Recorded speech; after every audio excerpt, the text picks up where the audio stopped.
কুষ্টিয়া ভেড়ামারায় তালাবদ্ধ বিড়ি কারখানা খুলে দেওয়ার দাবি জানিয়েছেন কর্মরত শ্রমিকরা। উপজেলার বাহাদুরপুর ইউনিয়নের মুসলিমপুর গ্রামে সাহেব স্পেশাল নামে বিড়ি কারখানা ও অফিস দুই পক্ষের সৃষ্ট বিরোধের কারণে 5 দিন পূর্বে ভাঙচুর ও লুটপাট করা হয় এমন অভিযোগ ওঠে। পরে এক পক্ষ বিড়ি কারখানা মালিক এনামুল হক বিদ্যুৎকে তাড়িয়ে দিয়ে তালা মেরে দেয় বলে অভিযোগ পাওয়া গেছে। এ সময় কারখানার পিছনে ব্যাপক ক্ষতিসাধন করা হয় বলেও শ্রমিক ও স্থানীয়রা জানান।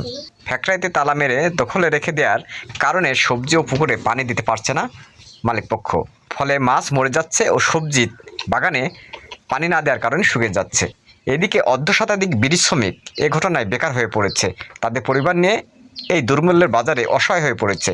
তারা দাবি জানান দ্রুত কারখানাটি খুলে দেওয়া হোক, না হলে তাদের পরিবার নিয়ে না খেয়ে থাকতে হবে। কয়েকজন নারী শ্রমিক বলেন, আমাদের আয়ের মাধ্যম এই কারখানা, এক পক্ষ এসে তালা দিয়ে দিয়েছে, মালিক আসতে পারছে না, তালা খুলে দিলে আমরা কাজ করতে পারতাম, তাহলে আমাদের চলা জ্বলতো। এখন এই অবস্থা বেশি দিন হলে আমাদের না খেয়ে থাকতে হবে। বিড়ি কারখানার মালিক ও স্বজনরা এবং শ্রমিকরা রাজনৈতিক নেতৃবৃন্দ প্রশাসনের আশু হস্তক্ষেপ কামনা করেছেন।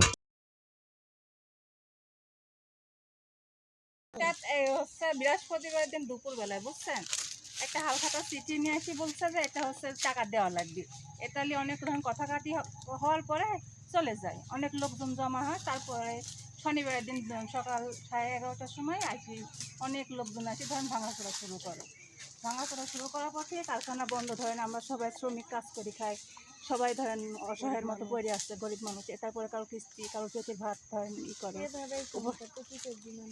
এটা করি খাবা, আমার এটা করি চলে, আমার এটা না হলে তো আমার পেট চলবে না। একজন পাইপ ধরেন, একজন হচ্ছে আর আমার একই কর্ম, এই কর্মচারী তো কোনো উপায় নাই। এলাকায় ধরেন আমার এটা ছিল বলে তো আমরা আরো মানুষ আছে, এখান থেকে আমার এটা কোনো উপায় নাই। আমার এটা কাছে এলাকায় শ্রমিক প্রায় 150 জন 200 জন আছে। 150 আরো দূরে দূরে আছে, আরো বাড়ি আছে। কারখানাটা বন্ধ হতে আপনাদের জন্য 200 পরিবার হলো। আমার তো অসুবিধা, আমরা ধরেন এইসব কর্ম করে আমরা খাই, তাই না?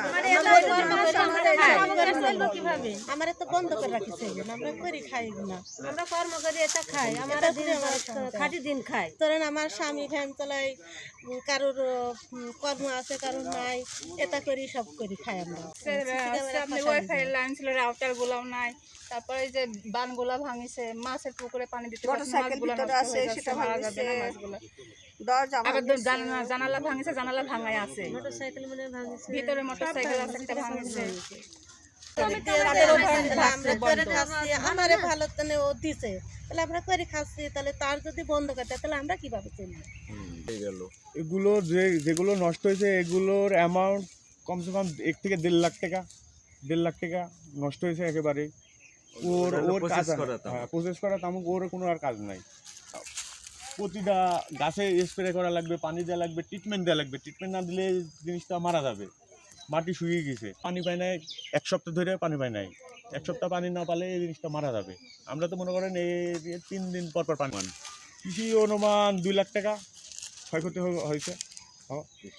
জি, 2 বিঘা মরিচ, আপনার স্কোয়াশ, তারপরে আরও কিছু আছে, মাছ আছে, সিম আছে, এগুলো মনে করেন টোটালি নষ্ট।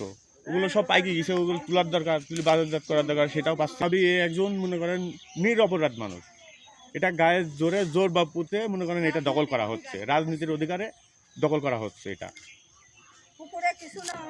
আমার একটাই দাবি, আমার কারখানাটা সচল করে দিই, তাতে শ্রমিক কাজ কাম করি বাঁচি, পেটে খাতে পারবে। তাহলে পুরা শ্রমিক পুরা অসহায়। ঠিক আছে, কারখানাটা খুলে দেওয়ার জন্য আমরা দাবি করছি। আমরা ধরেন যে কর্ম করে খাই, আরো বহুত লোক আছে, ওরা আসতে পারেনি। আপনারা চেষ্টা করে ফ্যাক্টরিটা খুলে দিক, আমরা করি খাই, আমরা গরিব মানুষ, একদম নির্ভর করে বসে আছে, কোনো কাজ নাই। আমরা গরিব।